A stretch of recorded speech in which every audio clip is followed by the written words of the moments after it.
ఎంత దారుణం అంటే బురకా వేసుకోలేదని భార్యని ఇద్దరి కూతుర్లని చంపేసి బాత్రూమ్ కోసం తీసినటువంటి ఆ గోతిలోనే కప్పి పెట్టేశాడు. ఎప్పుడు జరిగిందంటే డిసెంబర్ 8వ తారీఖున జరిగింది ఇది. ఉత్తరప్రదేశ్ షామ్లీ జిల్లాలో జరిగినటువంటి ఈ దారుణ సంఘటన ఈ ఫారూక్ అనేవాడు చేశాడు. ఫారూక్ ఒక హోటల్లో రోటీలు తయారు చేసేటటువంటి ఉద్యోగం చేస్తున్నాడు. తనకి ఒక భార్య, 5 పిల్లలు, 2 కొడుకులు, 3 కుమార్తెలు. అయితే భార్య పేరు తాహీరా.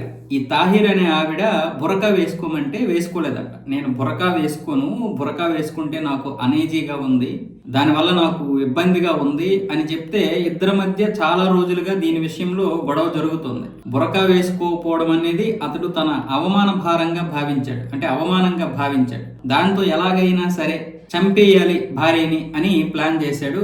దాంతో కేరానా అనే ప్రాంతం నుంచి గన్ను కొనుక్కొని, తర్వాత బుల్లెట్లు కూడా కొనుక్కొని, అంటే అంతా అక్కడ ఇల్లీగల్ అనమాట, కొనుక్కొని భార్యని అర్ధరాత్రి డిసెంబర్ 8వ తారీఖున నిద్రపోతున్నటువంటి భార్యని లేపేసి గన్తో కాల్చేశాడు. ఆ సౌండ్కి లేసినటువంటి కూతుర్ని చంపేశాడు అదే గన్నతో. ఇంకొక కూతురుని ఏమొచ్చేసి పేక నులిమి చంపేశాడు. కూతురు వయసు 16, ఒక కూతురు వయసు 14. ఎంత దారుణం అంటే వీళ్ళకి అదేముండవు. ఇది కేవలం బురకా వేసుకోలేదని చంపేశాడు, కేవలం బురకా కోసం. మరి ఇప్పుడు మాట్లాడాలి దీని గురించి అభ్యుదయవాదులందరూ కలిసి. దీని గురించి ఏ అభ్యుదయవాది మాట్లాడు, ముందుకు రాడు. మన నితీష్ కుమార్ గారు ఇలా బురకా తీసేసరికి ఒక్కొక్కడు ఎంతేసి ఎత్తున లేశారు. మరి ఇప్పుడు మాట్లాడొచ్చుగా ఈ అభ్యుదయవాదులు, కుహన మేధావులందరూ కలిసి.